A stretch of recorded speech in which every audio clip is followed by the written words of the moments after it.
नमः। श्रीकृष्णाय नमो नमः।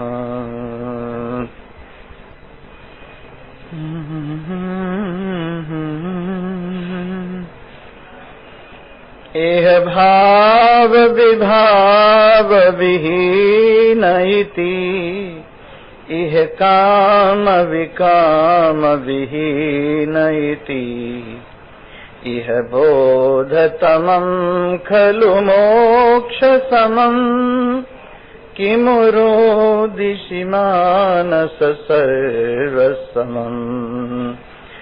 इह तत्त्वनिरन्तर तत्त्वमिति, नहि सन्धि विसन्धि विहीन इति, यदि सर्वविवर्जित सर्वसमम्, किमु रोदिषि मानस सर्वसमम्। किमु रोदिषि मानस सर्वसमम्।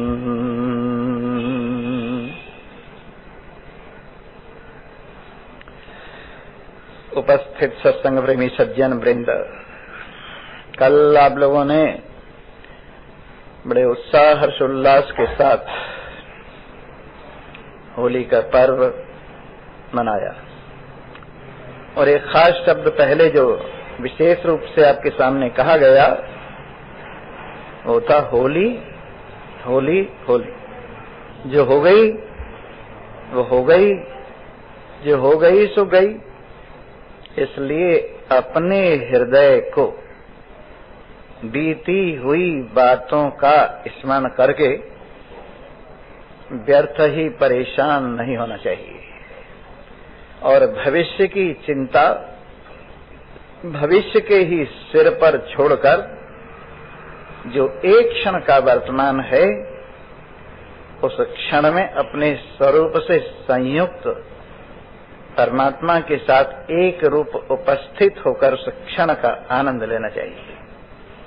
आप जानते हैं भूत और भविष्य दोनों की संधि वर्तमान है और वर्तमान एक क्षण मात्र है और वास्तविकता तो ये है वर्तमान एक परमात्मा है, वर्तमान आपकी आत्मा है और जो भी वस्तु इसके सामने आती है वही वर्तमान होती है। जो वस्तु हाजिरी बजाकर चली जाती है वो भूत कहलाती है और जो वस्तु हाजिरी बजाने के लिए हाथ जोड़े खड़े हुए है वही भविष्य है। इसलिए वास्तविक वर्तमानता तो परमात्मा की है जिसको अस्थि भाव से कहा गया है। अस्तित्वोपलब्धव्य, अस्थि रूप से जो सर्वत्र उपलब्ध है और उपलब्ध करने की चीज। जैसे आप ये देख रहे हैं मेरे हाथ में ये लोह खंड है तो इसमें है अस्तित्व है और लोह खंड कल्पना है। जैसे मेरे सामने पुस्तक है इसमें है परमात्मा है और पुस्तक एक कल्पना है। उसी प्रकार नाम रूपात्मक सारा प्रपंच कल्पना है और अस्तित्व इसमें परमात्मा का है। और वैसे तो पंचदशी में अस्तित्व ही नहीं सत चित आनंद ये परमात्मा का स्वरूप बताया है और नाम रूप उसमें कल्पित संसार है। सत माने जो तीनों काल में एक रस रहे, जो सबका आधार अधिष्ठान है, जिसके ज्ञान से सारे कल्पित प्रपंच की निवृत्ति हो जाती है, ऐसा पदार्थ सत है, परमात्मा है। और जिससे सब कुछ दैदीप्यमान होता है, प्रकाशित होता है, जाना जाता है और जो स्वयं ज्ञान स्वरूप है उसी का नाम चेद है। जो सबसे अधिक प्रिय है, जिससे अधिक और कोई चीज प्रिय नहीं है। आदमी धन को प्यार करता है, धन के लिए नहीं अपने लिए प्यार करता है। अगर अपने पर आपत्ति आए तो धन को उस आपत्ति के निवारण के लिए दूसरों को प्रदान कर देता है। इसी प्रकार संतान प्रिय है तो संतान के लिए नहीं अपने लिए प्रिय है। अपने प्रति यदि सुखप्रद संतान नहीं है तो उससे अपने आप को अलग कर लेता है। स्त्री भी स्त्री के लिए प्रिय नहीं है या पुरुष पुरुष के लिए स्त्री को प्रिय नहीं है, अपने सुख के लिए परस्पर एक दूसरे को प्रिय है। और यदि अपने सुख की प्राप्ति न हो तो एक दूसरे का परित्याग हो जाता है। और शरीर तक भी प्रिय है तो हमें आत्मा की अपनी वजह से है। जब शरीर से हम सुख मिलता हुआ नहीं देखते हैं तो इसको भी सूली पर चढ़ा देते। इस प्रकार सबसे अधिक प्रिय प्रियतम जिसे कहते, एक तो साधारण प्रिय होता है और दो में जो एक प्रिय होता है उसको प्रियतर बोलते, और जो सबसे अधिक प्रिय होता है उसका नाम प्रियतम होता है। तो इस प्रकार से धन दौलत वगैरह प्रिय हो सकते हैं अपने लिए सुखप्रद होने से, वैसे ही परिवार प्रियतर हो सकता है, शरीर प्रियतर हो सकता है, लेकिन प्रियतम जो सबसे अधिक प्रिय है वो तो एक परमात्मा, एक अपना आत्मा है। इस प्रकार से सत्य चित आनंद, ये तीन धर्म स्वरूप लक्षण परमात्मा के, और इनके आश्रित है नाम रूपात्मक प्रपंच सारा संसार। नाम बदलता रहता है, जैसे ये पुस्तक है तो इसमें परमात्मा है, पुस्तक प्रतीत हो रही है, ये प्रतीति भी परमात्मा की वजह से है, और ये पुस्तक प्रिय है, मुझे आनंद देती है, ये आनंदता भी परमात्मा की वजह से। और इसका एक नाम की फला पुस्तक है और इसका रूप जो आप देख रहे हैं, ये दोनों विनाशी हैं। इस पुस्तक को यदि जला दिया जाए तो भस्म बन जाएगी, उसका नाम पुस्तक नहीं रहेगा, भस्म हो जाएगी। उसी प्रकार उसका रूप भी बदल जाएगा, लेकिन तीन चीजें ज्यों की त्यों रहेंगी। जैसे भस्म है पना ज्यों का त्यों रहेगा, भस्म प्रतीत होती है, प्रतीति ज्यों की त्यों रहेगी, और भस्म किसी न किसी काम आने की वजह से अपने को आनंद प्रदान करती है, इसमें आनंद भी ज्यों का त्यों रहेगा। ऐसे हर वस्तु की वास्तविकता सच्चिदानंद है, और सच्चिदानंद में नाम रूपात्मक सारा प्रपंच कल्पित है, और नाम रूप रोज बदलता रहता है, क्षण क्षण में बदलता रहता है, पर जो इस परिवर्तन का साक्षी है वो परमात्मा देव सर्वाधिष्ठान सर्वाधार, वो कभी नहीं बदलता है, एक रस रहता है। भले शरीर बदलता रहे, बालकपन जवानी बुढ़ापे के रूप में, और चाहे बुद्धि बदलती रहे जागृत स्वप्न सुषुप्ति के रूप में, चाहे प्राण आवागमन के रूप में बदलते रहे, चाहे कुछ भी बदलता रहे संसार में, और संसार सारा ही क्यों न बदलता रहे, लेकिन परमात्मा इस बदलाव का साक्षी है, इस परिवर्तन का साक्षी है। इस परिवर्तन की सिद्धि इसी से होती है, ये परिवर्तन इसी में कल्पित है, इसलिए परमात्मा कभी नहीं बदलता है, एक रस रहता है। और वैसे नाम रूपात्मक सारे प्रपंच की वास्तविकता भी परमात्मा है, क्योंकि नाम रूप तो कल्पित है और उसमें अस्तित्व किसका है, परमात्मा का है, प्रतीति परमात्मा की, प्रियता परमात्मा की है। इस प्रकार ये परमात्मा देव जो आप में सदा एक रस विद्यमान है, जो आपकी वास्तविकता है। और सबसे बड़ी बात तो ये है, भले जड़ पदार्थ अपने को परमात्मा रूप से अनुभव न करें, और उनको जरूरत भी नहीं है, क्योंकि जड़ पदार्थों को न तो दुख की प्रतीति है और न सुख की इच्छा होती है, इसलिए वो भले चाहे अपने आप में परमात्मा का अनुभव न करें, उनको कोई लाभ हानि नहीं, न परमात्मा की अनुभूति वहाँ होती है।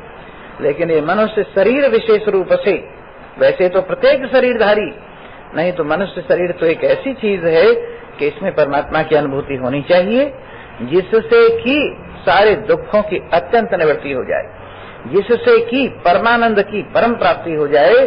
इसमें परमात्मा का अनुभव होना बहुत जरूरी है, और इसीलिए मनुष्य शरीर मिला है।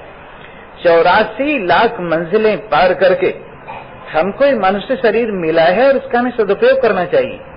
और इसीलिए कहा है कि अफसोस मूढ़ मन तो, मन को जगा रहे, अफसोस मूढ़ मन तो मुद्दत से सो रहा है, अफसोस मूढ़ मन तो मुद्दत से सो रहा है, सोचा न ये कि घर में अंधेर हो रहा है, सोचा न ये कि घर में 84 लाख मंजिल तय करके मुश्किलों से, 84 लाख मंजिल तय करके मुश्किलों से, जिस घर को तूने ढूंढा उस घर को खो रहा है जिस घर को तूने ढूंढा,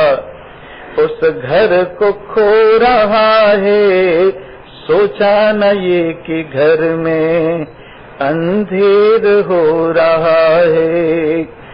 अनमोल श्वास तेरी बातों में जा रही है, अनमोल श्वास तेरी, अनमोल श्वास तेरी बातों में जा रही है। हीरे को छोड़ कंकड़ और कांच ढो रहा है, हीरे को छोड़ कंकड़ और कांच ढो रहा है। सोचा न ये कि घर में अंधेर हो रहा है। सत्संग ज्ञान गंगा इसमें न मारा गोता, सत्संग ज्ञान गंगा इसमें न मारा गोता। विषयों के गंदे जल में इस तन को धो रहा है, विषयों के गंदे जल में इस तन को धो रहा है। सोचा न ये कि घर में अंधेर हो रहा है। संसार सिंधु तुझसे क्या खाक पार होगा, संसार सिंधु तुझसे क्या खाक पार होगा। विषयों के बिंदु ही में नैया डुबो रहा है, विषयों के बिंदु ही में नैया डुबो रहा है। सोचा न ये कि घर में अंधेर हो रहा है।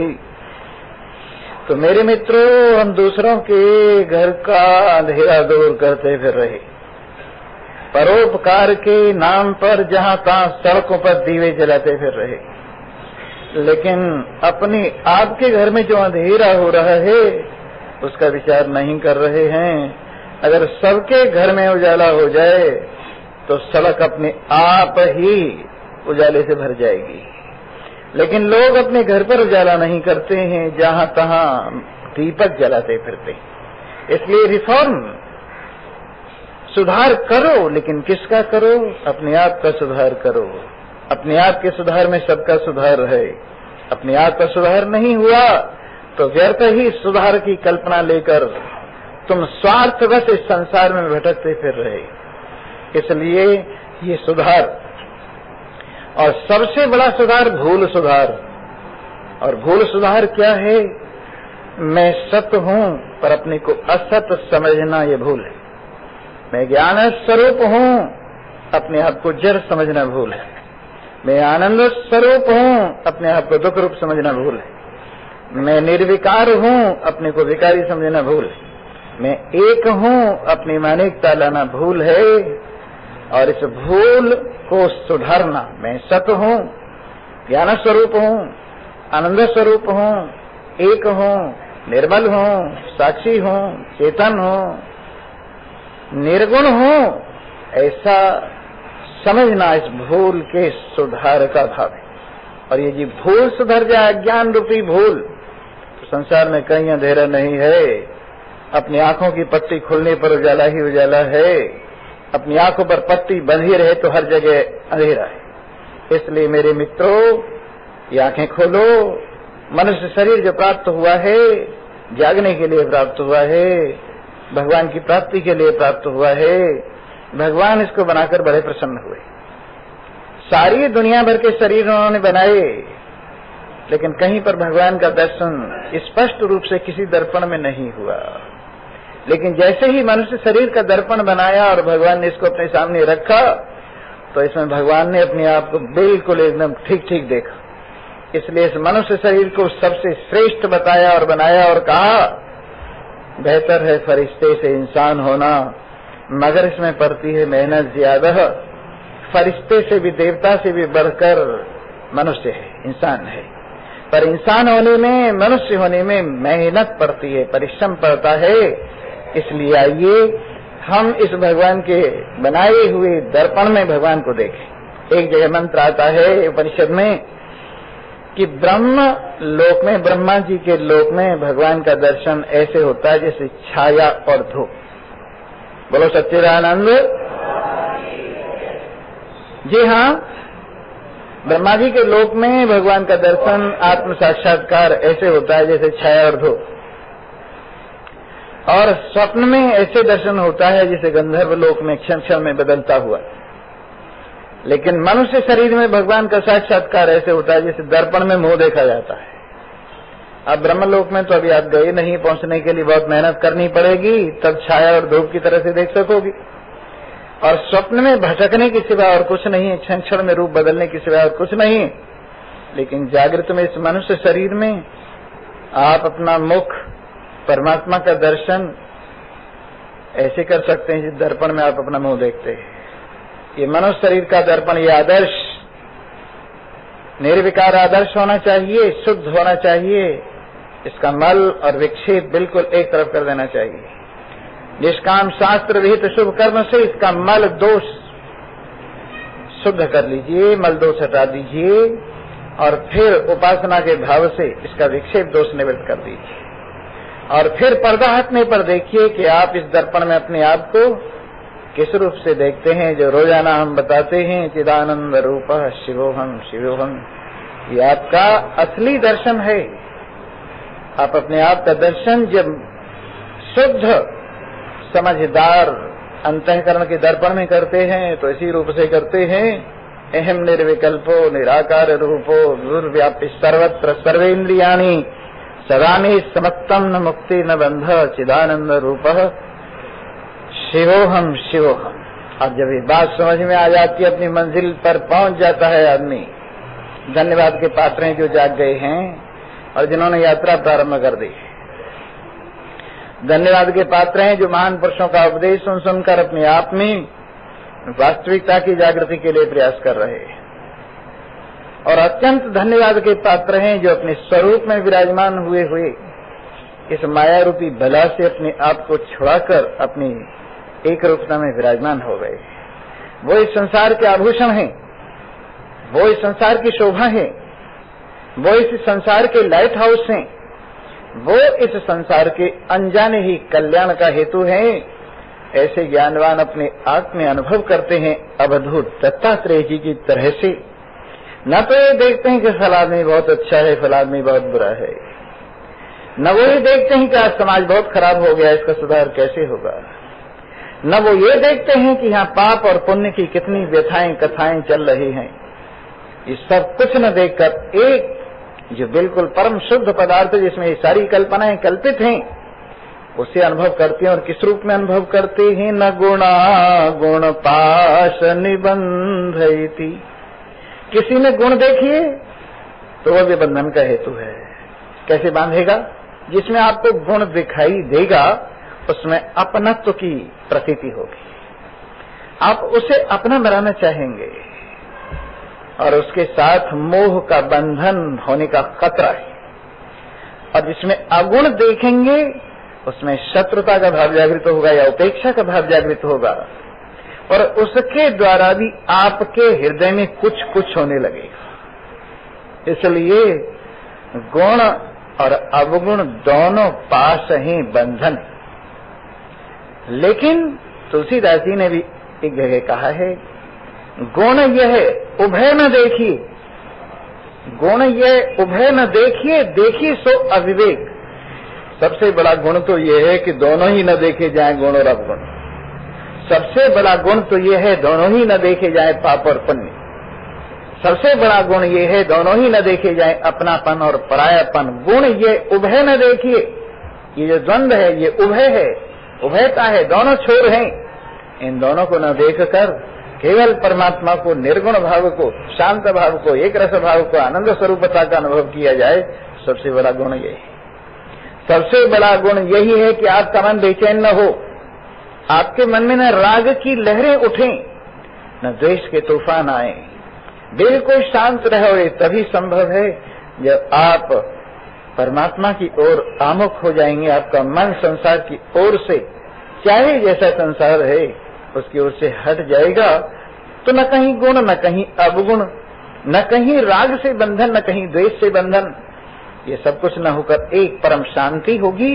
और उस अपनी शांति का हरे दुनिया में मुकाबला नहीं किया जा सकता। एक राजा का सुख होता है, और वो राजा कैसा हो, सारी पृथ्वी भर का अकेला राजा हो, और उसकी प्रजा में कहीं विद्रोह न हो, और उसका कोई मंत्री षड्यंत्री न हो, और उसकी कोई संतान विद्रोही न हो, और उसकी अपनी घरवाली अनुकूल हो, तो समझिए वो राजा संसार में सबसे सुखी कहा जाता है। पहला सुख निरोगल काया, दूजा सुख जो घर में माया, तीजा सुख जो पुत्र अधिकारी, चौथा सुख पतिव्रता नारी।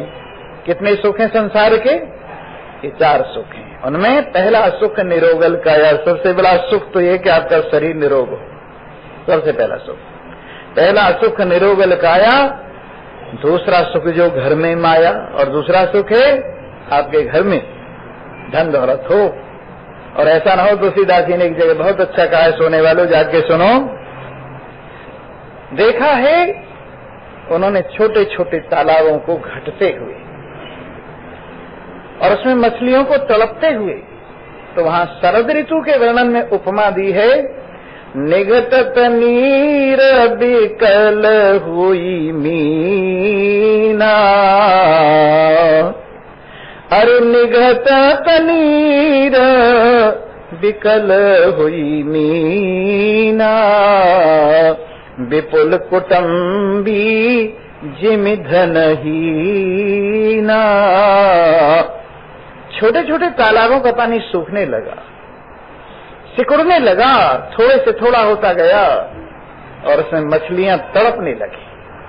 और कैसे तड़पने लगी? जैसे थोड़ा धन हो और बड़ा परिवार हो, जैसे थोड़े धन में बड़े परिवार की तड़पन होती है, उसी तरह से निघटत नीर बिकल भई मीना,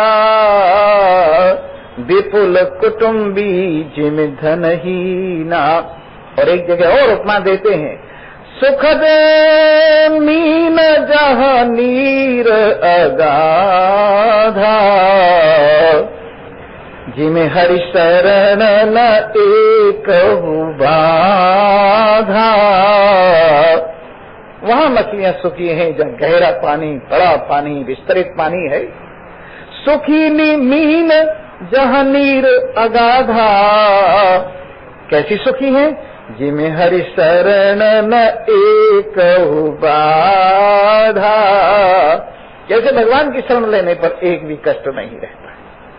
ये नहीं कहा धन की शरण लेने पर कष्ट नहीं रहता है, ये नहीं कहा संतान की शरण लेने पर कष्ट नहीं रहता है, ये नहीं कहा दुनिया की शरण लेने पर कष्ट नहीं होता है। अगाध जल में मछली सुखी है और भगवान की शरण में ये जीव सुखी है। दुनिया की शरण लेने से तो सारी दुनिया एक दिन निबट जाने वाली है। इसलिए सुखी नीर, सुखी मीन जहाँ नीर अगाधा, जिमि हरि शरण न एकहु बाधा। और कितना बढ़िया काम तुम्हें कहीं नहीं भेज रहे भगवान की शरण लेने के लिए। भगवान की शरण लेने के लिए यहीं इसी वक्त, इसी क्षण अपने मन को दुनिया से हटाइए और परमात्मा में लगाइए। एक बुल्ले शाह हुए हैं पंजाब में, फकीर, उनकी बहुत बातें हम सुनाते हैं आपको। तो बुल्ले शाह उन दिनों भगवान की तलाश में थे, शांति की तलाश में थे, चैन आनंद की तलाश में थे। और पढ़ाई लिखाई उन्होंने ऐसी की हुई थी, इतनी की कि हजारों तरह के ग्रंथों को तो पढ़ा ही, कुरान शरीफ के हजारों अनुवाद, ट्रांसलेशन, तर्जुमे देखे भाले, लेकिन बुल्ले शाह को शांति नहीं, बड़ा परेशान था, चला जा रहा था। जाते जाते एक किसान था जो वास्तव में ज्ञानवान था। उसने बुल्ले शाह की व्यथा को देखा और बुल्ले शाह की व्यथा को देखकर इतनी देर में समस्या सुलझा दी। क्या कहा? वो पेड़ लगा रहा था, पौध लगा रहा था, इधर से उखाड़ के इधर लगा रहा था, इधर से उखाड़ के इधर लगा रहा था। इतनी सी बात में समझा दिया, बोले रबदा की पावना, भगवान के मिलने में क्या है, इथों पुटना इथों लावना, इधर से उखाड़ ले इधर लगा दे। किसको उखाड़ ले? अपने मन को। कहां से उखाड़ ले? दुनिया की तरफ से उखाड़ ले। किधर लगा दे? परमात्मा की तरफ लगा दे। कितनी सी तो बात है, इथों पुटना और इथों लावना, बस इतनी सी बात है। इसलिए मेरे मित्र, आपको कथा सुनाते हैं तो क्या सुनाते हैं? आपके मन को इस दुनिया की कीचड़ से ऊपर उठाने का उपदेश देते हैं, वैराग्य का उपदेश देते हैं, और परमात्मा में लगाव का उपदेश देते हैं। परमात्मा में लगा दो तो दुनिया से हट गया, और दुनिया से हटा लो तो परमात्मा में लग गया। इस प्रकार से ये जो हम रोज कहते हैं, आत्मा हरे श्रोतव्यो मंतव्यो निधिध्यासितव्यस्य, ये मैत्रेयी के शब्द हैं। अपनी धर्म पत्नी मैत्रेयी को कहते हैं, अगर आनंद पाना चाहती हो, मुक्ति पाना चाहती हो, शांति कल्याण पाना चाहती हो, तो आत्मा का श्रवण करो, आत्मा का मनन करो, आत्मा का निधिध्यासन करो। उन्होंने न करो वाली बात नहीं कही, क्योंकि न करने में जरा निगेटिव पॉइंट रहता है। उन्होंने करने में कहा, और कहा करो, पर क्या करो? आत्मा का श्रवण करो। करो क्या करो? आत्मा का मनन करो। करो क्या करो? आत्मा का निधिध्यासन करो। स्वामी जी, वो माला वाला फेरने की बात तो यहाँ बताई नहीं आपने। आपने माला फेरने की बात, ध्यान लगाने की बात, पूजा करने की बात तो बताई नहीं। भाई ये बात तो उपासना, जिसका फल है मन की एकाग्रता, वहां तक ही ये काम पूरा हो लेता है। माला फेरना, जप करना, निर्गुण सगुण उपासना, अहंग्रह उपासना तक भी आपके मन की एकाग्रता के रूप में आपको फल देगी। और फिर ये जो पर्दा है ना, परमात्मा और अपने आप के बीच का पर्दा, ये बिना ज्ञान के निवृत्त नहीं होता है। कोई आदमी कितनी ही माला फेर लेवे, लेकिन पर्दा बिना आत्मज्ञान सुने दूर नहीं होगा। कितनी ही समाधि लगा लेवे, बिना सुने आत्मज्ञान नहीं होगा।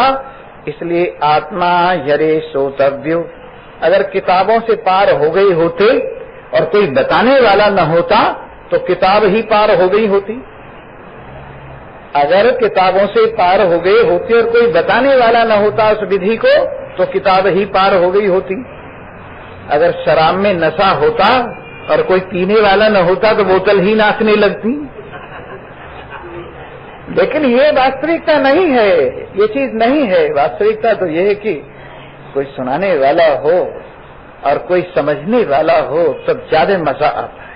स्वामी रामकृष्ण परमहंस कहा करते थे, किसी ने कहा रोज रोज आप सत्संग करते हैं, रोज रोज सत्संग करते हैं, भजन पूजन पाठ में लगे रहा करिए, ये रोजाना सत्संग करने क्यों बैठ जाते? तो उन्होंने एक बात बहुत बढ़िया कही, ये जो चिलम पीने वाले होते हैं ना, जो चिलम पीते हैं, दम मारते, अगर अकेले बैठ के पिए तो मजा नहीं आता। अकेले बैठ के वो पिए तो मजा नहीं आता, लेकिन 10-20 और फेर फेर के पिए, ले भाई ले भाई ले भाई, तो फिर उसमें मजा आता है। वैसे ही ये जो भजन पूजन पाठ है, ये तो अकेले चिलम पीने की तरह से, और ये जो सत्संग है ये फिरा फिरा के पीने की चीज है। इसमें बड़ा मजा आता है, इसमें बड़ा मजा आता है। इस तरह भी जानते हैं, हर चीज आदमी देने में कतराता है, लेकिन अगर उसे शराब की बोतल मिल जाए तो साथ ही तलाश करता फिरता है, चाहे कितनी महंगी हो, किसी के साथ बैठ के पीऊं, किसी के साथ बैठ के पीऊं, समझे ना? तो वैसे ही ये चीज ऐसी है जब साथ बैठ के पी जाती।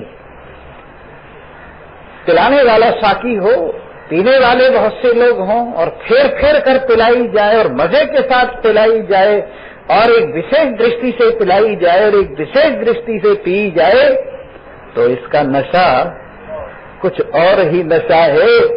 पर इस मधुशाला में हर एक नहीं आ सकता, क्योंकि ऐसी विचित्र मधुशाला है।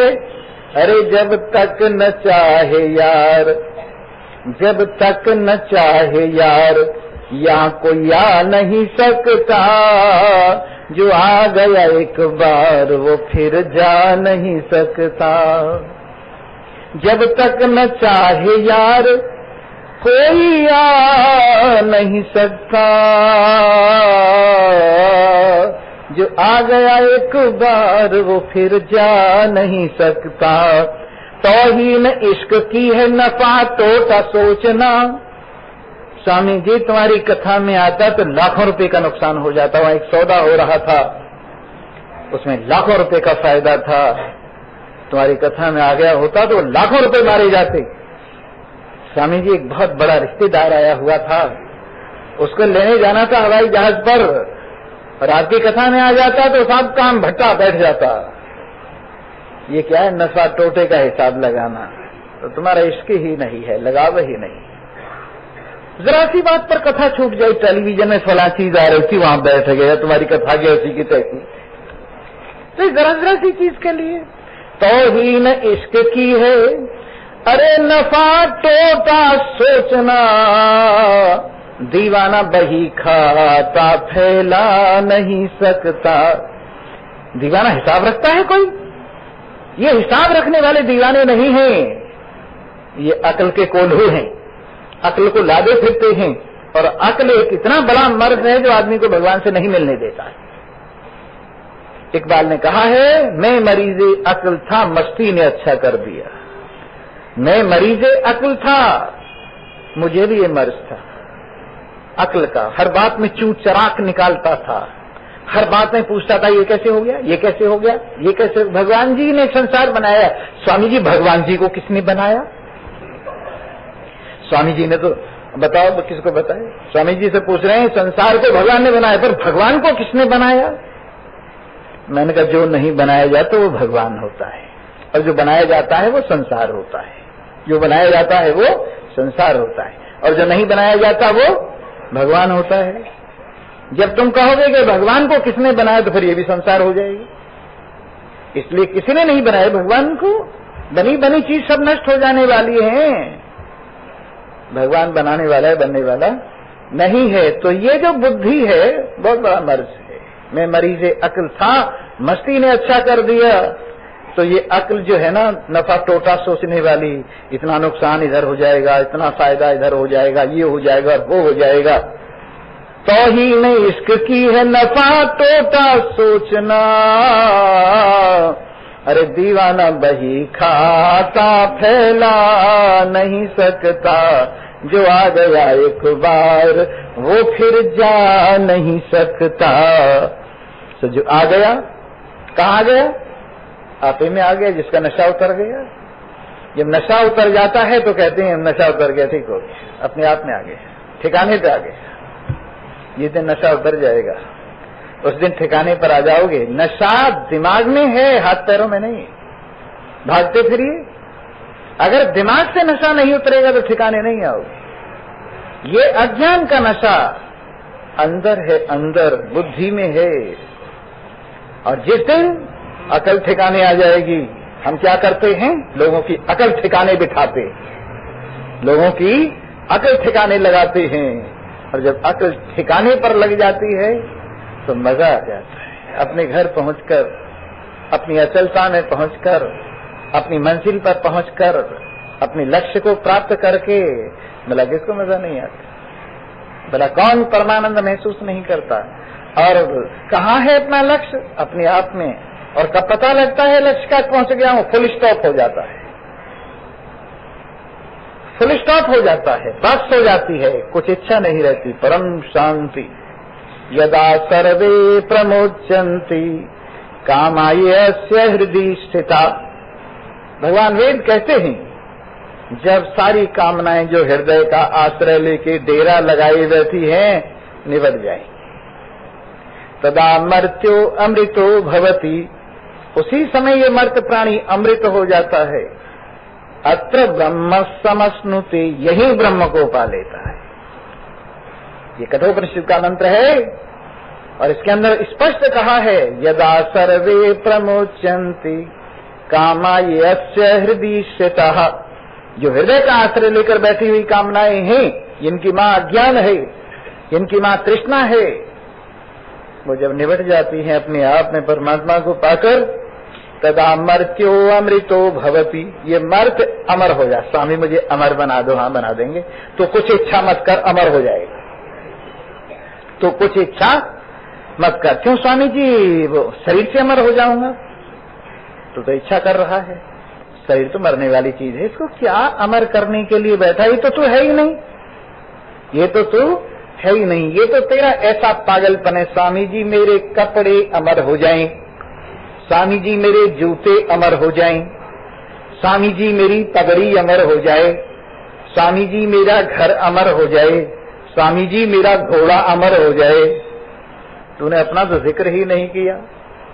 जिससे अमर होना चाहिए, जो अमर है, उसका जिक्र नहीं किया। मेरा घोड़ा अमर हो जाए, शरीर अमर हो जाए, मेरे कपड़े अमर हो जाए, शरीर अमर हो जाए, मेरे जूते अमर हो जाए, शरीर अमर हो जाए, हाथ पैर अमर हो जाए। ये तो मरने वाली चीज है। जो मरने वाली वो क्या अमर हो जाएगी? अरे तू अपनी बात कर। आशीर्वाद लेने आया है तो सिर पे हाथ मत रखा, दिल पे हाथ रखवा। क्या सिर पे हाथ रख? स्वामी जी मेरे सिर पे हाथ रख दो। तुम्हारे सिर पे हाथ रखूं बताओ? जूं चढ़ गई तो हाथ को बताइए। सिर पे हाथ रख दो। और सिर पे हाथ रखने से होगा क्या? अरे दिल पे हाथ रखवाओ, ज्ञान का हाथ, परम आशीर्वाद। सबसे बड़ा आशीर्वाद कौन सा है? तो शुद्ध सच्चिदानंद ब्रह्म है, सबसे बड़ा आशीर्वाद। स्वामी जी आप किसी की तारीफ नहीं करते। मैंने कहा क्या तारीफ करूं? यहाँ लखपति हैं, करोड़पति हैं, अरबपति हैं। भाई मैं किसी की पति की तारीफ नहीं करता। अपने घरवाली के पति हैं, करोड़पति हैं, अरबपति हैं, खरबपति हैं, लेकिन यदि अपने पति नहीं है तो काहे के पति हैं? जो अपने मन के पति नहीं है वो काहे के पति हैं? मैं तुम्हारी सबसे बड़ी तारीफ करता हूं, और वो तारीफ इससे बढ़कर और कोई तारीफ नहीं है कि तुम शुद्ध सच्चिदानंद ब्रह्म हो। इससे बढ़कर जितनी तारीफ है सब छोटी तारीफ है, तुम समझते नहीं हो। एक बुढ़िया का मुकदमा जज साहब के यहाँ चला गया और जज साहब ने बुढ़िया के अनुकूल कर दिया। मुकदमा ठीक भी था। पूछने लगे, माँ, बुढ़िया माँ, तुम्हारा मुकदमा ठीक हो गया? हाँ बेटा ठीक हो गया। भगवान करे तू पटवारी हो जा। किसको कहा तुमने? जज को उस बुढ़िया ने कहा भगवान करे तू पटवारी हो जा। भला बताओ, जज को पटवारी बना रहे। उसी तरह से ये जो आशीर्वाद है, तो 4 मकानों का मालिक हो जा, तो 10 फैक्ट्रियों का मालिक हो जा, तो 10 पुत्रों का बाप हो जा, और पता नहीं क्या क्या आशीर्वाद है। ये बड़ा करना है, छोटा करना है, तो लोग समझते नहीं। हमारे आशीर्वाद को नहीं समझते। जो सबसे बड़ा आशीर्वाद है, जिसमें न किसी से लड़ाई है और न झगड़ा है, ऐसा आशीर्वाद जो सबने एक परमात्मा का दर्शन कराता हो, ऐसा आशीर्वाद जो राग द्वेष से ऊपर उठाता हो, ऐसा आशीर्वाद जिसमें विषमता निकल जाती हो, ऐसा आशीर्वाद जिसमें नाम रूप का बाध हो जाता हो, ऐसा आशीर्वाद जो तुरंत मुक्ति देता हो, ऐसा आशीर्वाद जो समस्त दुखों से छुड़ाता हो, ऐसा आशीर्वाद जो परम कल्याण स्वरूपा है, उस आशीर्वाद को लोग नहीं समझते और इस शरीर की तारीफ को अपनी तारीफ समझते हैं, इस धन की तारीफ को अपनी तारीफ समझते हैं, इस संसार की तारीफ को अपनी तारीफ समझते हैं। लेकिन तारीफ जिसकी वजह से और जिसकी है उस परमात्मा को, सारी तारीफें परमात्मा की, सारी तारीफें परमात्मा की है। वेद कहता है यस्य नाम में हृदय यशः, जिसका नाम ही बड़े यश वाला है। कुरान कहता है सब तारीफें अल्लाह की हैं। उसी तरह से जो तारीफ है वो तो भगवान की है, तुम्हारी है, आत्मा की है। लेकिन इस संसार की क्या तारीफ है? ये संसार तो ऐसा है, या तन धन की कौन बड़ाई, देखत आखिन के माटी मिलाई। या तन धन की कौन बड़ाई, देखत आखिन के माटी मिलाई। कहे कबीर सुनो मेरे गुनिया, कहे कबीर सुनो मेरे गुनिया, आप गए पे डूबी गई दुनिया। या तन धन की कौन बड़ाई, देखत आँखिन की माटी मिलाई। या तन धन की, इसलिए जिसकी बड़ाई है वो परम शुद्ध आप हैं। और इसके लिए कहते हैं, कल हमने ये भी कहा था, मृत जीवन कर्म करोति कथम। जिसने अपनी अमरता को जान लिया वो मृतक कर्म करेगा, यूं कह के जाएगा कि देखना भाई मेरे लिए मृतक कर्म करना। जब मृतक तो है ही नहीं तो लोगों को क्या कहकर जाता है मृतक कर्म करना। तो अमर है, अमर अजर हमारा विनाशी है और अपने स्वरूप में विराजमान हो रहा है, तो कह के मृतक कर्म करवा रहा है। तो हमारे अमर कर्म करने की बात हो तब तो बात भी है, लेकिन ये मृतक कर्म करना, क्या मृतक कर्म करना? ये शुद्ध निरंजन सर्वसमम, बिना किसी मैल के परम शुद्ध सब एक ही नारायण समरूप से विराजमान है। तो किम रोदिषि मानस सर्वसमम। फिर मनसाराम किसके लिए यूं ही बिना बात रो रहा है? स्वामी जी 20 साल पहले मेरी माँ मरी ना, तो उसके सिर में इतना दर्द हुआ। 20 साल पहले का दर्द अब अपनी सिरदर्दी बना रहा है। यह भाव विभाव विहीनैति, जिसमें भाव और अभाव दोनों नहीं है, जिसमें काम और काम की निवृत्ति दोनों नहीं है, जो सदा एक रस ज्ञान स्वरूप मोक्ष स्वरूप है, इस अपने आप को समझकर रोने के लिए कोई जगह ही नहीं रह जाती। अब एक भजन सुनो और अपने घर चले जाना और कल को फिर आ जाना। मेरे मित्रों सुनो तो सही, कुछ दिन मजा आ जाएगा। वेदों की वाणी गजब कर गई, वेदों की वाणी गजब कर, माया बिचारी देखो मर गई, माया बिचारी लखो मर। वेदों की वाणी गजब कर गई, वेदों की वाणी। मुर्दा थी जिंदगी जगती में उस वक्त, जब तक समझ नहीं आई। मुर्दा थी जिंदगी दुनिया में तब तलक, पर समझ आ गई तो समझ तर गई, समझ आ गई तो समझ तर गई। वेदों की वाणी गजब कर गई, ये वेदों की वाणी गजब कर। कभी बनकर रजोगुण ये माया छले, कभी माया बनकर तमोगुण चले, और सतोगुण धरे रूप जादू करे। पर लगी ज्ञान अग्नि तो ये जल गई, लगी ज्ञान अग्नि तो ये जल गई। वेदों की वाणी गजब कर गई, ये वेदों की वाणी गजब कर गई। कभी स्वर्ग भू नरक हो भासती, कभी लालसा भय बने त्रासती, और कभी धर्म होकर हृदय बासती। पर मरी ये नजर हरि की, हरि की नजर पड़ते ही ये मर गई। मरी ये नजर जो हरि से लड़ गई, वेदों की वाणी गजब कर गई।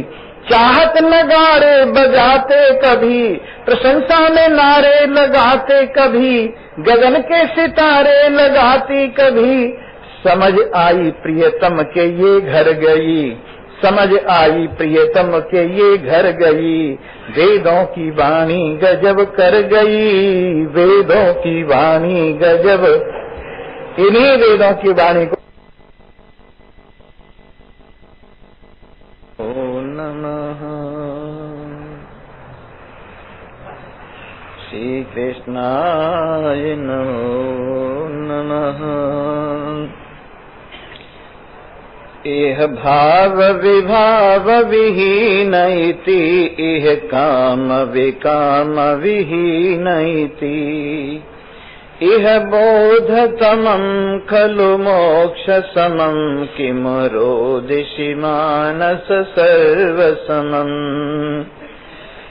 इह तत्व निरंतर तत्वमिति नहि संधि विसंधि विहीनैति यदि सर्व विवर्जित सर्व समम किमु रोदिषि मानस सर्व समम अनिकेत कुटी परिवार समम इह संग विसंग विहीन परम इह बोध विबोध विहीन परम किमु रोदिषि मानस सर्व समम किमु रोदिषि मानस सर्व समम। उपस्थित ज्ञानवान विचारवान श्रद्धावान कल्याणेच्छ कल्याण स्वरूप श्रोता वृंद,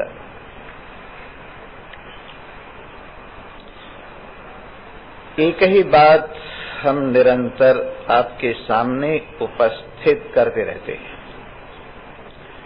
और वो एक बात ऐसी बात है जिस बात के समझ लेने पर सब कुछ समस्याएं हल हो जाती हैं। एक साधे सब सधे, सब साधे सब जाए, जो कोई सींचे मूल को फूले फले अघाए। एक पेड़ है, उस पेड़ के ऊपर बहुत सी शाखाएं हैं, बहुत सी डाली हैं, बहुत से पत्ते हैं, बहुत से फूल हैं, बहुत से फल हैं। अब आप सिंचन कीजिए, फूलों पर अलग जल डालिए, पत्तों पर अलग जल डालिए और इसी प्रकार से डालियों पर, शाखाओं पर, तने पर अलग अलग जल डालते जाइए। आपको आश्चर्य होगा, इस सिंचन से पेड़ हरा नहीं होता है, धुल तो जाता है, लेकिन जीवन के लिए उसके मूल में पानी डालना चाहिए। और उस पेड़ के मूल में अगर पानी पड़ता रहे तो तना भी, शाखा भी, डाली भी, पत्ते भी, फल और फूल सभी हरे भरे बने रहते हैं। उसी प्रकार परमात्मा देव जो इस संसार रूपी वृक्ष का मूल है और जिसके लिए भगवान श्री कृष्ण ने कहा है और आप रोजाना पढ़ते हैं, ऊर्ध्व मूल मध्य शाखम अश्वत्थम प्राहुरव्ययम। ये संसार जिसकी जड़ें ऊपर को हैं और जिसकी शाखाएं नीचे को हैं। ऊपर से तात्पर्य आकाश नहीं कि आकाश की ओर इसके जड़ें हैं, और न ऊपर से तात्पर्य किसी दिशा को लेकर है। ऊपर से तात्पर्य परमात्मा की ओर, आत्मा की ओर, आपकी ओर। इसकी जड़ें आप में हैं संसार की और शाखाएं संसार में हैं। आप में जो जड़ हैं इसकी आप उनको जैसा चिंतन देते हैं वैसी वैसी शाखाएं, डाली, पत्ते वगैरह वगैरह इस वृक्ष पर लगते चले जाते हैं। इसका सिंचन अंदर से होता है। अगर आप चाहते हैं आपका वृक्ष बहुत बढ़िया रहे तो बहुत बढ़िया चिंतन का पानी लगाइए, तो आपका संसार रूपी वृक्ष बहुत अच्छा रहेगा। और आप चाहते हैं कि आपके इस वृक्ष पर कांटे वगैरह लगे तो अंदर से कुविचार का पानी लगाइए, इस वृक्ष के ऊपर कुविचार के कांटे लगने शुरू हो जाएंगे। तो ये ऐसा वृक्ष है संसार रूपी वृक्ष जिसका मूल आपके हृदय में है, आपके ख्याल में है, आप में है। और आप इसको अपने अंदर से सिंचन कर सकते हैं, कहीं दौड़ भाग करने की जरूरत नहीं है। शुभ विचार का जल लीजिए और मन के मूल में लगाइए। इससे संसार रूपी वृक्ष सारे का सारा बढ़िया से बढ़िया होता हुआ चला जाएगा। और अगर परमात्म विचार का जल मन के मूल में लगाया जाए फिर तो कहना ही क्या है, ये सारा वृक्ष परमात्मा रूपता को प्राप्त हो जाएगा। इसका तना भी परमात्मा रूप से, इसकी शाखाएं भी परमात्मा रूप से, इसकी डाली भी परमात्मा रूप से, इसके पत्ते, फूल और फल सभी में परमात्मा का साक्षात्कार, सभी में परमात्मा का दर्शन, सभी में परमात्मा की प्राप्ति आपको होगी अगर आप मूल में अपने अंदर परमात्म चिंतन का, आत्मचिंतन का निरंतर अमृत सिंचन करते रहेंगे। महान पुरुष कितनी कृपा करते हैं, आपके कर्णपुटों में अपनी वाणी के कलश से ये आत्मचिंतन, शुभ चिंतन निरंतर डालते रहते हैं, और इससे ये जल आपके हृदय में पहुंचकर आपके हृदय में विराजमान संसार की जड़ों को पानी देता है, अमृत देता है, और इस तरह से ये वृक्ष सत्संगियों के लिए अमृत रूप हो जाता है, परमात्मा रूप हो जाता है। इस पर फूल भी आशाओं के फूल, शुभ आशाओं के फूल लगते हैं और कल्याण के फल लगते हैं। संसार के लोगों के लिए तो दुर्वासनाओं के फूल लगते और कुकर्मों के फल लगते, लेकिन ज्ञानवान के लिए परमात्मा आशाओं के, आत्मा आशाओं के फूल लगते हैं और कल्याण के, मुक्ति के फल लगते। तो आप मुक्ति के फल चाहते हैं अपने जीवन में, आनंद के फल चाहते हैं अपने जीवन में, परम सुख चाहते हैं अपने जीवन में, तो अपने हृदय में ये परमात्म चिंतन का, आत्मचिंतन का अमृत सिंचन कीजिए। आइए, इस जल में एक समता का भाव है, इस आत्मचिंतन में, जिसमें न किसी के गुणों पर ध्यान दिया जाता है, न किसी के अवगुणों पर ध्यान दिया जाता है। हम सारी जिंदगी संसार भर के गुण और अवगुणों का ध्यान करते करते, गुण और अवगुणों का चिंतन करते करते अपने इस जीवन के अंदर गुण और अवगुणों का ऐसा विरोधाभासात्मक भाव स्थापित करते हैं कि सारी जिंदगी उलझे रहते हैं। और यदि परमात्मा भाव का सम जल हमारे जीवन के इस बगीचे में लगे तो समता ही समता है, सरलता ही सरलता है, प्रकाश ही प्रकाश है, आनंद ही आनंद है। और ऐसी स्थिति है जिधर देखता हूँ उधर तू ही तू है, जिधर देखता हूँ उधर तू ही तू है। गुलशन में जाकर के गुंजों को देखा तो ये तेरी ही रंगत और तेरी ही बू है, जिधर देखता हूँ उधर तू ही तू है। ऐसे निर्गुण भाव का अपने आप में चिंतन कीजिए। न कहीं गुण है, न कहीं अवगुण है, एक परमात्मा है। न कहीं मृत जीवन है, न मृत जीवन के लिए कोई मृत कर्म है। अमर जीवन है और अमर जीवन के लिए कुछ भी नहीं, केवल तृप्ति। अमर जीवन में तृप्ति है, मृत जीवन में असंतोष है, मृत जीवन में परलोक गमन है, मृत जीवन में तरह तरह की कष्ट हैं। लेकिन अमृत जीवन के अंदर फुल स्टॉप लग गया है कर्मों का, फुल स्टॉप लग गया है इच्छाओं का, फुल स्टॉप लग गया है चिंतन का, फुल स्टॉप लग गया है दुनिया भर की कामनाओं का। इसलिए अवधूत दत्तात्रेय कहते हैं मेरा जीवन अमृत है, और अमृत जीवन होने के नाते न तो मैं मरता हूँ और न मरने के बाद किसी को ये कहता हूँ कि मेरा मृत कर्म ऐसे करना कि वैसे करना। क्योंकि कहे कबीर सुनो भाई गुनिया, कहे कबीर सुनो भाई लोई, हम न मरे हमें रोवे न कोई। कहे कबीर सुनो भाई लोई, हम न मरे हमें रोवे न कोई। तो इसलिए जो मरेंगे ही नहीं, मरते ही नहीं हैं, तुम शरीर के बदलने को मरना समझते हो।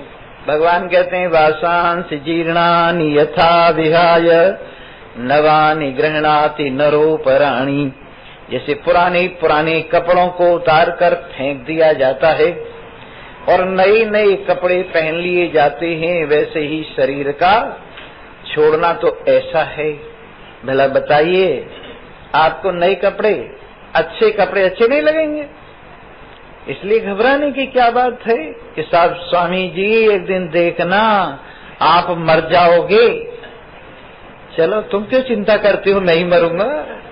तुम क्यों चिंता कर रही हो? अरे कहाँ से मर जाएंगे? अमर पुत्र, अमर स्वरूप, आनंद स्वरूप, एक रस, मरने का सवाल ही नहीं है। इसलिए इति शुद्ध निरंजन सर्व सनम, ऐसा विचार होने पर परम निर्मल, परम कल्याण स्वरूप, अनादि अनंत असीम अखंड एक परमात्मा की समता का अवलोकन कर लेने पर हे मनसाराम रोने के लिए कौन सी जगह रह जाती है? किस बात के लिए रो रही हो? क्या लुट गया तुम्हारा? क्या मिट गया तुम्हारा? क्या तुमसे छीन लिया गया? और किस लिए तुम दुखी हो रहे हो? इसलिए समझदार मन अपनी दवा आप कर लेता है। समझदार मन अपने आंसू आप पूंछ लेता है। समझदार मन परमात्मा के आत्मा के अपने सहारे पर टिका हुआ सदा बेफिक्र रहता है। नासमझ मन दुख और दुख को बढ़ाता जाता है। चिंतन का पानी डाल डालकर उस दुख को असीम बना लेता है।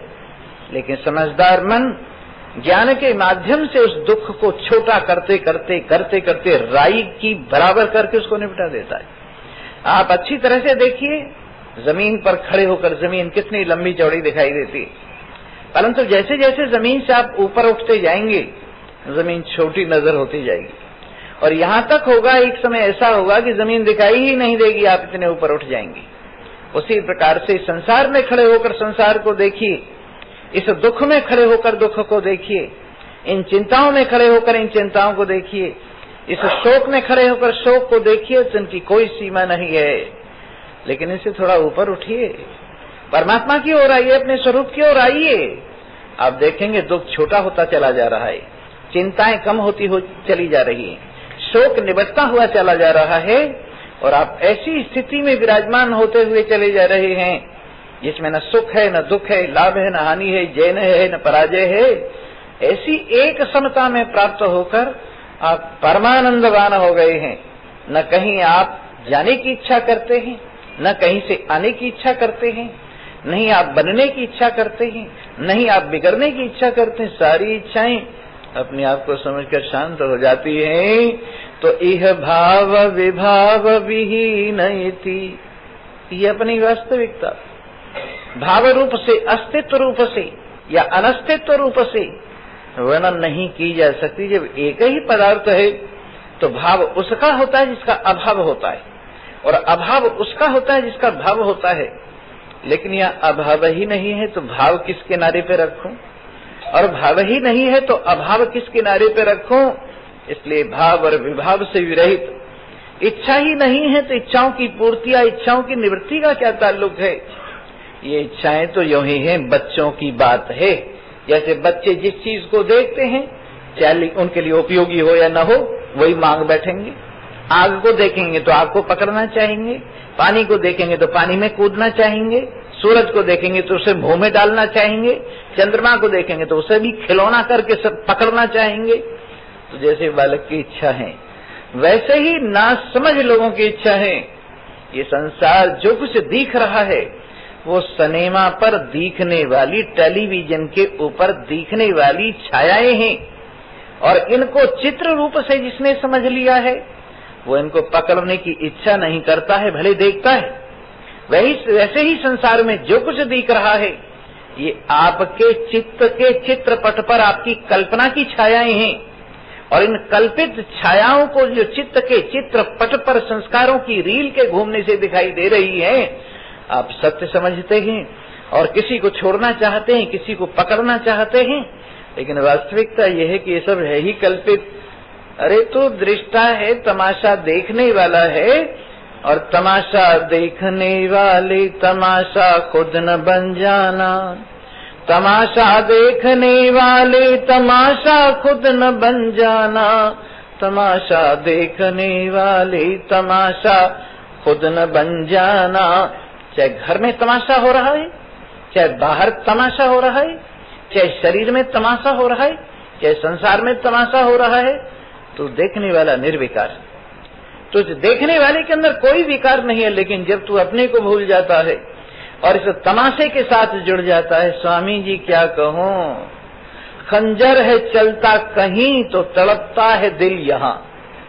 खंजर चलता है कहीं, तड़पता है दिल यहाँ। जैसे सारे जहान का दर्द हमारे दिल में है, समझे ना। सारे संसार का दर्द जैसे हमारे हृदय में रख दिया गया है।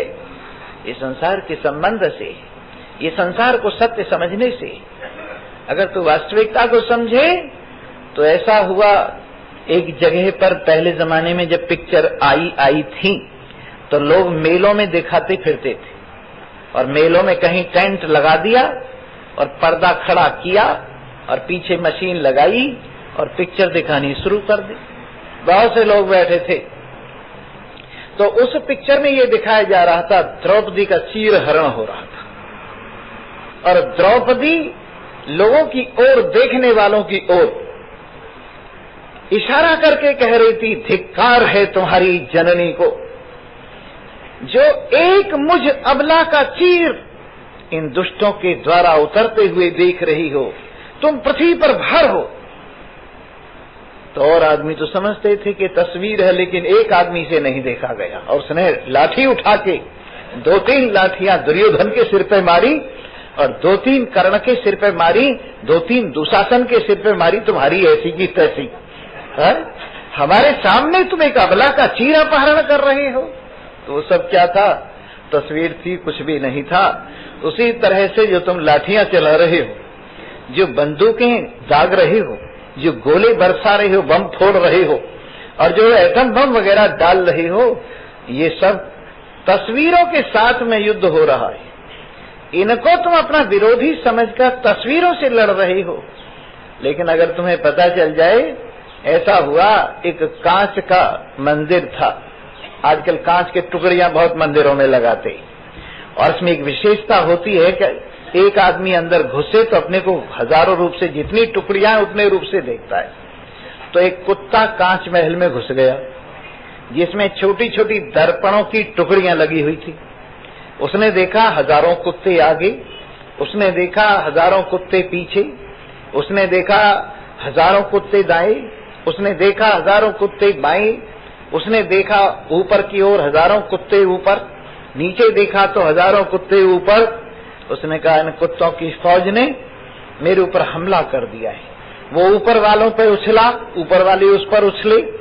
वो नीचे वालों पर काटने को हुआ, नीचे वालों ने उसे काटना चाहा।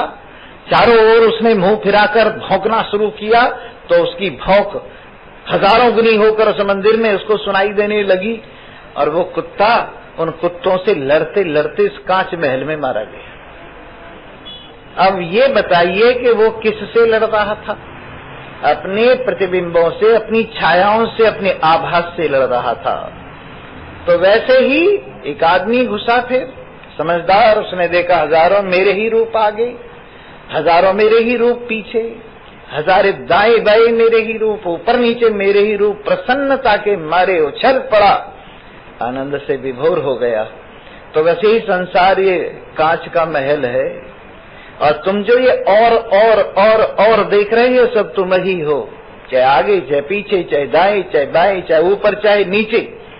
ये तुम्हारे ही प्रतिबिंब हैं अनेक अंतःकरणों में, और तुम ही इनको गैर समझ के इनसे लड़ रहे हो। स्वामी जी, पूर्व वालों से लड़के आया हूँ, और पश्चिम वालों की ऐसी तैसी करनी है, उत्तर वालों को देखना है, फिर दक्षिण वालों को रगड़ना है, ऊपर नीचे वालों के साथ युद्ध करना है। ये सब कहानी नासमझी की है। तो इसलिए समझदारी से रहो तो आप गॉड हो, और नासमझी से रहो तो समझते हो गॉड और डॉग में क्या फर्क है? वही अक्षर है 3, GOD, अक्षरों का हेर फेर है। जो समझ गया जी पहले, और वो कौन है? गॉड है। और जो नहीं समझा, डी पहले, और वो डॉग है। नुक्ते के हेर फेर से खुदा से जुदा हुआ। उर्दू में खुदा लिखते हैं खे पेश दाल अलिफ, और खे के ऊपर बिंदी लगती है, खुदा बनता है।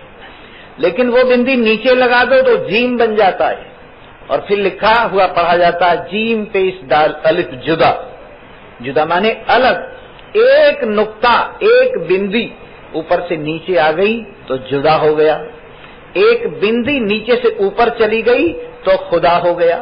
तो वैसे ही आपके ख्याल की बिंदी, आपकी मान्यता की बिंदी नीचे आ गई तो जुदा हो गई, आपकी समझ की बिंदी ऊपर चली गई तो खुदा हो गए।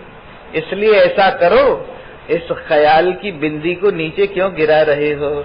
स्वामी जी, मेरे जैसा दुखी तुमने कोई देखा है? मैंने कहा, मैं तेरे से भी ज्यादा दुखी हूँ। क्यों स्वामी जी आपने मेरे जैसा दीन भी कोई और देखा है? मैंने कहा मैं तेरे से ज्यादा दीन हूं। कोई दरिद्र देखा है? अरे कहा मुझे देख ले तू। स्वामी जी आप तो मजाक कर रहे? नहीं, मजाक नहीं कर रहा हूं।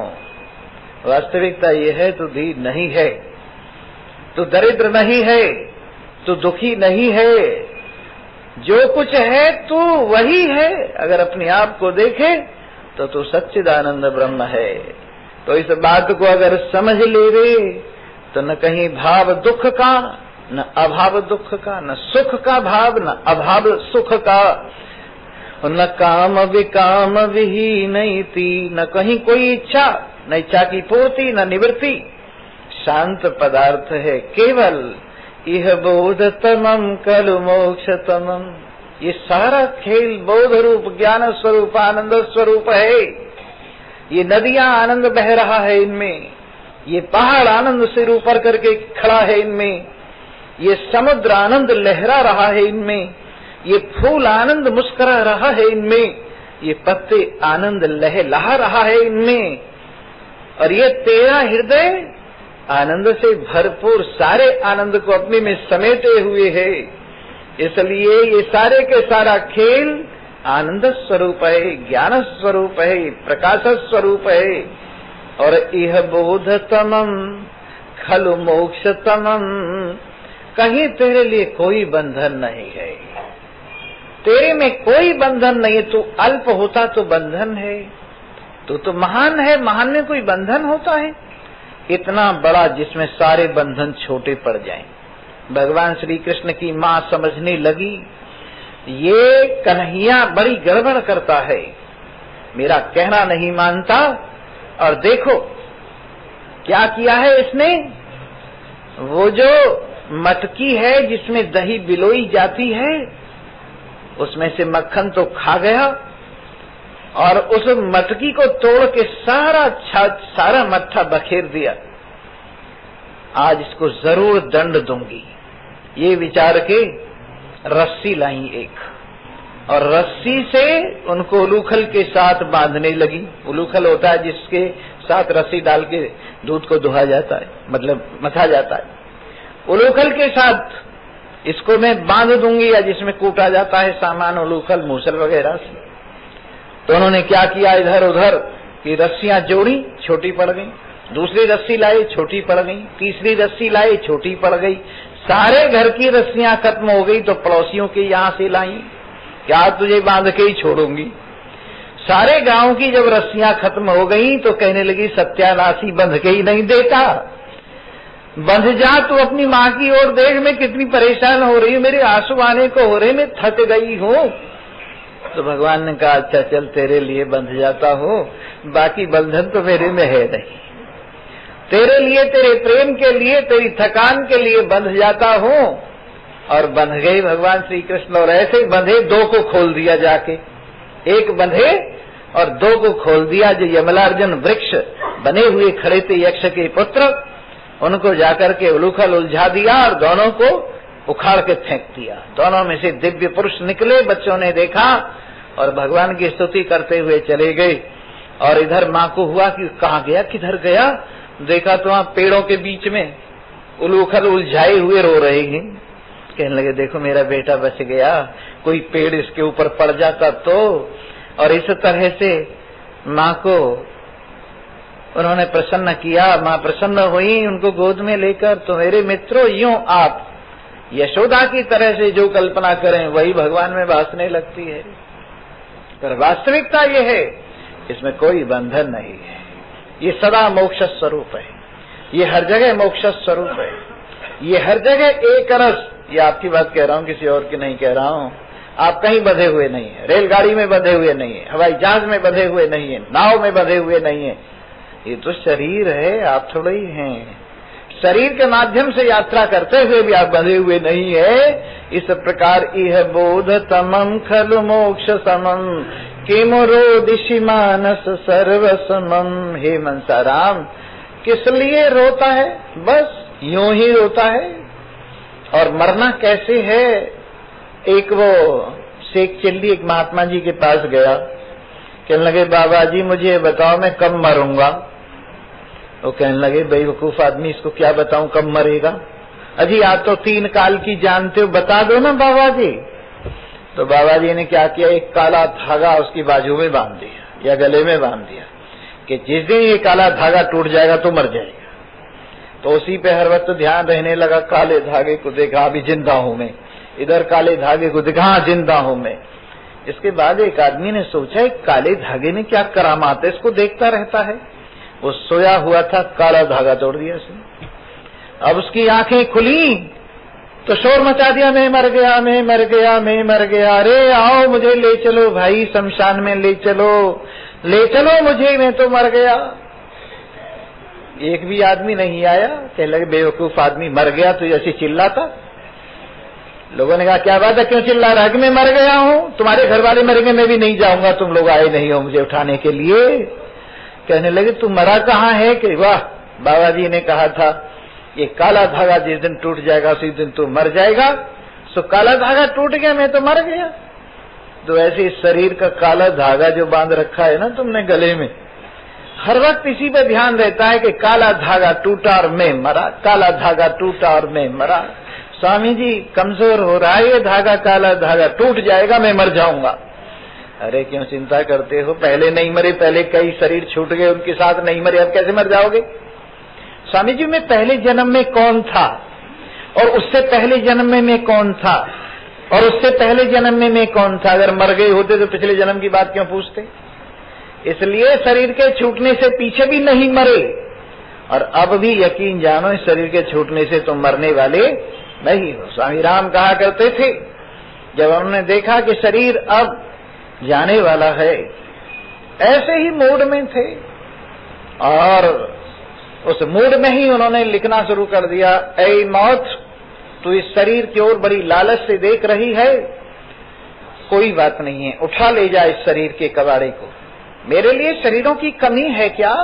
हजारों शरीर रोज मुझसे बनते, जैसे पानी में कितनी लहर बनती है कोई गिन सकता है क्या? पानी में जैसे अनेक लहर रोज बनती हैं और रोज बिगड़ती, उसी प्रकार मुझ में शरीर रोज बनते हैं और रोज बिगड़ते हैं, लेकिन मैं शरीरों के साथ मरने वाला नहीं हूं।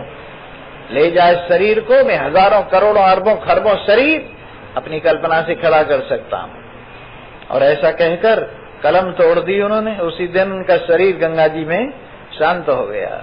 तो कहने का तात्पर्य यह है, जिनको इस बात का ज्ञान है कि मैं अजर अमर अविनाशी अखंड शुद्ध सच्चिदानंद ब्रह्म हूं, वह इस शरीर को लेकर के फिर डरते नहीं है कि मर जाएंगे मर जाए। अरे तो सब चलता रहता है, जब तक बांसुरी है बजाई जा, और जब बांसुरी नहीं रहेगी तो हरिओम तत्सत, हरिओम तत्सत, फिर क्या बात रह जाएगी। इसलिए जीवन लीला मौज के साथ, क्यों जी कभी कभी रोना तो आ जाता, वो भी होना चाहिए। जिंदगी के अंदर रोना नहीं है तो जिंदगी नहीं है। अरे फूल भी होने चाहिए, कांटे भी होने चाहिए, ऊंचाई भी होनी चाहिए, नीचाई भी होनी चाहिए, खाने के 6 रस, कविता के 9 रस पूरे जीवन में होने चाहिए, और जीवन को आनंद के साथ जियो, परमात्मा से मन लगाते हुए जियो, अपने स्वरूप का स्मरण करते हुए जियो, और इस संसार के अंदर मौज उड़ाते हुए जियो। जो कर्तव्य पालन करने का है वो कर्तव्य पालन करते हुए जियो। जो कुछ भी स्नान लीला में तुम्हें पार्ट सौंपा गया है उसको अदा करते हुए जियो। जो कुछ भी एक्टिंग करनी है उसको करते हुए जियो। और अपने आप में भगवान श्री कृष्ण ने जैसे कहा ये भाव रखो, माम स्मर युद्ध, मेरा स्मरण करता रहे और लड़ाई लड़ता रहे, मेरा स्मरण करता रहे और लड़ाई लड़ता रहे। लड़ाई से मत भाग, लड़ाई से भागेगा तो कायर कहलाएगा, लड़ाई से भागेगा तो लक्ष्य की प्राप्ति नहीं होगी, लड़ाई से भागेगा तो जीवन सफल नहीं होगा। पर बिना बात की लड़ाई नहीं है ये। कहीं का यहाँ सड़क पे जाके, तो स्वामी जी ने कहा है लड़ो, तो सड़क पे ही जाके लड़ने लगो, ये मेरा तात्पर्य नहीं। लड़ना है इस जीवन के पथ पर, दुखों से लड़ना है, चिंताओं से लड़ना है, शोक से लड़ना है, विपरीतताओं से लड़ना है, विपरीत परिस्थितियों से लड़ना है। और इनसे लड़ते हुए हमें उस जीवन पर चलना है जहाँ गिरना और संभलना है, हमें उन राहों पर चलना है जहाँ गिरना और संभलना। घबराओ मत, गिर गए हो। एक आदमी ने जब गिरा तो कहा, भगवान ने कहा वाह तेरी दंडवत बहुत बढ़िया। वो तो गिरा और भगवान ने कहा बहुत बढ़िया दंडवत किए, वाह धन्यवाद। तो कहते हैं क्या करूं तेरी नुक्ता नवाजी का बयां, क्या करूं तेरी नुक्ता नवाजी का बयां, जो मेरी लग्जिश को सिजदा जानता, जो मेरे गिरने को भी सिजदा जानता है। वाह वाह, कितना सूक्ष्म दर्शी है तू, कितना पारदर्शी है तू, कितना कृपालु है तू, जो मेरे गिरने को भी नमस्कार समझता है। इसलिए घबराओ मत, रिपट गए हो फिर उठो, गिर गए हो फिर उठो, कामयाबी नहीं हुई फिर उठो, try try and try again, बार बार कोशिश करो। लक्ष्य तुम्हारे सामने है, और लक्ष्य क्या है? अपने आप में और पूरे संसार भर में परमात्मा का साक्षात्कार, अपने आप में निरंतर आनंद की अनुभूति, और ऐसा रस कि तिलक छाप सब छीनी मुझसे नैना मिलाए के। सारी विषमताएं विपरीतताएं दूर हो गई, एकता का दर्शन होने लगा। अरे तिलक छाप सब छीनी हूँ मुझसे नैना मिलाए के, नैना मिला के मुझसे बेना मिलाए के। तिलक छाप सब छीनी हूँ मुझसे नैना मिलाए के, प्रेम भटी को मधवा पिलाए के। अरे जिनको यहाँ पता लग रहा है प्रेम भटी का मधवा, ये वो मस्ती, अपने आप की मस्ती, परमात्मा मस्ती, ये वो मस्ती जो अंदर से आने वाली मस्ती, खुद मस्ती, ये वो मस्ती जो सारे दुखों को बराबर कर देती है, सारी चिंताओं को निपटा देती है, अपने स्वरूप में टिका देती है। ये मस्ती कहाँ से आई है? महान पुरुषों की कृपा से। प्रेम भटी का जो मद पिया है उससे मस्ती आई। तो प्रेम भटी को मधवा पिलाए के मोहे, मधवा पिलाए के। प्रेम भटी को मधवा पिलाए के, सुध बुध सब हर लीनी मेरी, सुध बुध सब हर लीनी मुझसे नैना मिलाए के। छाप तिलक सब छीनी, छाप तिलक सब छीनी हो मुझसे बेना मिलाए के। गोरी गोरी बहियन में हरी हरी चूड़िया, गोरी गोरी बहियन में हरी हरी चूड़िया, सदा सुहागिन कीनी। ऐसे बर को क्या बरूं जो बरते ही मर जाए, बरबर ये गोपाल जो थारो चुड़लो अमर हो जाए। ऐसे बर को क्या बरूं जो बरते ही मर जाए, बरबर ये गोपाल जो चुड़लो अमर हो जाए। सो गोरी गोरी बहियन में हरी हरी चूड़िया, सदा सुहागिन कीनी मोहे, सदा सुहागिन कीनी मोहे। नैना मिलाए के सुध बुध सब हर लीनी हूँ मुझसे बेना मिलाए के। छाप तिलक सब छीनी हूँ मुझसे नैना मिलाए के। छाप तिलक सब छीनी हो मुझसे नैना मिलाए के। इन संतों की जाइए बलिहारी, इन संतों की जाइए बलिहारी। रंग मजी थी दीनी मुझसे नैना मिलाए के। सुध बुध सब हर लीनी मुझसे नैना मिलाए के। खुसरो अमीरों के बलि बल जाइए, खुसरो अपने गुरु के बलि बल जाइए। अपनी सी कर लीनी मोहे, अपनी सी कर लीनी हो मुझसो नैना मिलाए के। प्रेम भटी को मधवा पिलाय के हाय प्रेम भक्ति को मधवा पिलाय के सुध बुध सब हर लीनी हो मेरी सुध बुध सब हर लीनी हो मुसो नैना मिलाए के सुवा। अवधूत दत्तात्रेय जी, आपका क्या कहना है कि यह तत्व निरंतर तत्वमिति, जिसे तू ढूंढ रहा है आंखें खोल के देख, तेरे सामने वही है। एक दिन श्री राधा जी जमुना के किनारे विरह की वेदना में तड़प रही थी। भगवान श्री कृष्ण से मिलने के लिए उनका हृदय व्याकुल हो रहा था। भगवान श्री कृष्ण स्वयं उनके समीप गए और उन्होंने उनके कंधे पे हाथ रखा तो राधा जी कहती हैं, ए सत्यानाशी सांप, अच्छा है तुम आ गए। भगवान के विरह में जीने का कोई लाभ नहीं है। जिंदगी तो वही जिंदगी है जो परमात्मा की हो, राममुख हो, परमात्मा का साक्षात्कार हो, परमात्मा का मिलन हो। लेकिन ये जिंदगी कोई जिंदगी नहीं है जिसमें परमात्मा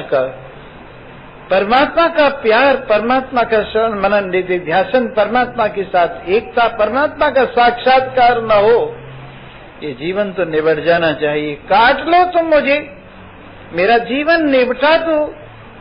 और इस तरह से भगवान श्री कृष्ण के हाथ को सांप समझ रही है। भगवान श्री कृष्ण ने बड़ा जोर लगाकर उनकी आंखें खुलवाई तो उनको पता चला मैं सांप जिसे समझ रही हूं तो मेरे प्यारे का हाथ है। कहने लगी, प्रभु, ये प्रभु क्या? अरे मैं तो तेरे सदा साथ ही हूं, पर तू ही न देखे तो मैं क्या करूं। पानी के जहाज में बहुत से यात्री जा रहे थे। बीच समुद्र में तूफान आ गया, जहाज डामाडोल होने लगा। एक आदमी डेक पर ऊपर घूम रहा था। जहाज के डामाडोल होने पर भी उसने कोई अपने हृदय से व्यथा जाहिर नहीं की। उसकी पत्नी नीचे से ऊपर गई और जाकर कहा, देखिए देखिए जहाज डूबने को है। सब लोग जान बचाने के लिए बोटों में इधर उधर छलांग लगा रही हैं समुद्र में। अपने आप को बचाओ, तुम भी किसी लाइफ बोट में बैठ जाओ। तो उन्होंने पिस्टल निकाली और अपनी घरवाली के सीने पे रख दी। चुप, नहीं तो तुम्हारे को शूट कर दूंगा। कहने लगे, तुम्हें हंसी सूझ रही है, तुम्हें मजाक सूझ रहा है, आप देख नहीं रहे जहाज डूब रहा है। कहने लगे, इस पिस्टल से डर नहीं लगा तेरे को? कि पिस्टल से डरती कैसे? मेरे प्रियतम के हाथ में थी ना, इसलिए मेरे प्रियतम के हाथ में पिस्टल और वो मेरे सीने पर तनी हुई, तो फिर डर क्या? यहाँ तो पिस्टल सीने पर तनी हुई, सो रहे हैं बाबा जी, देखो क्या मौज से सो रहे हैं। कमाल है यार, गोली चल जाती गलती से तो क्या होता। तो इस प्रकार से उन्होंने जब कहा कि पिस्टल मेरे प्रियतम के हाथ में है तो मुझे क्या डर है। कहने लगे, तूफान मेरे प्रियतम के हाथ में है तो मुझे क्या डर है। जब पिस्टल तेरे प्रियतम के हाथ में है और तू डर नहीं रही है तो ये तूफान भी मेरे प्रियतम के हाथ में है, डरने की क्या बात है। तो सचमुच थोड़ी देर में धीरे धीरे तूफान शांत हो गया। मेरे मित्रों, ये तूफान भी तुम्हारे प्रियतम के हाथ में, तुम्हारे प्रियतम का स्वरूप है, दूसरा और कुछ तो नहीं है। इसलिए यह तत्व निरंतर तत्वमिति, यह सब कुछ एक परमात्मा है और तुम्हारे साथ उसका कहीं अलगाव नहीं है। तुम व्यर्थ ही अलग समझकर चिंता कर रहे हो और नासमझी से शोक भर रहे हो। अन्यथा तो शोकम तरती आत्मविद, आत्मवेदता शोक से परे हो जाता है। तत्र कामो है कैसो कहा एकत्व मन पश्चात है। जिन्होंने इस एकता को, बाहर भीतर की एकता को, ऊपर नीचे की एकता को, सर्वत्र एकता को अनुभव किया है, उनको कहाँ मोह है और कहाँ शोक है, और किसके साथ मिलना है, किससे बिछुड़ना है। न कहीं संधि है, मेल है, न विसंधि बिछोह है। यदि सर्व विवर्जित सर्व समम, यदि सर्व की कल्पना को छोड़ दिया जाए, यदि नाम रूप की कल्पना को छोड़ दिया जाए, यदि सारे प्रपंच की कल्पना को छोड़ दिया जाए, तो एक संपदार्थ शेष रह जाता है। वही वास्तविक है, उसी अधिष्ठान में कल्पित अनेकता दिख रही है, और इस अधिष्ठान का ज्ञान होने पर कल्पित अनेकता निवृत्त होकर एक समता विराजमान है। जब ये समता तेरी समझ में आ गई तो हे मनसाराम क्यों रो रहा है? सुन रहे तो नहीं सुन रहे? अगर सुन रहे हो, समझ रहे हो, तो दुख की जयराम जी की जरूर हो जाएगी। अगर नहीं सुन रहे हो और नहीं समझ रहे हो तो दुख बेचारा कैसे घर से बाहर जाएगा? जो समझेगा और ये समझेगा कि एक पदार्थ के अतिरिक्त यहाँ कुछ भी तो नहीं है, उसी एक पदार्थ में सारा कल्पित प्रपंच झूठ मूठ भास रहा है, और उस एक पदार्थ के ज्ञान पर कि मैं यही हूँ, कहीं दुख, कहीं शोक, कहीं कष्ट नहीं रह जाता है। इन्हीं शब्दों के साथ जयराम जी की पर एक भजन जरूर सुनाऊंगा, और चाहे तुम गालियां दो मुझे, परंतु भजन तो मुझे सुनाना ही है।